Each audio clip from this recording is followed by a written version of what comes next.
if you have PowerPoint presentations, then you can easily import the designs out over here inside of Prezi Design as well. So to do that, over here you can see convert PPT, PDF or doc file is an option. So if I were to click on this, then what happens is that you have this option right here. So here you can upload out a file.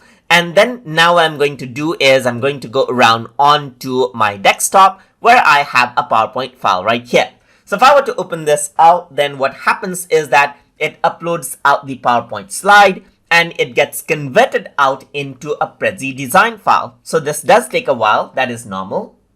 And then what happens is that the PowerPoint presentation file gets loaded out as a Prezi Design file, as you can see right here. So you can make adjustment to this according to how you like it. You can go around, make the changes. It detects out the text in the design file, in the PowerPoint slide as well. And you can edit this as if this was natively made inside of Prezi Design.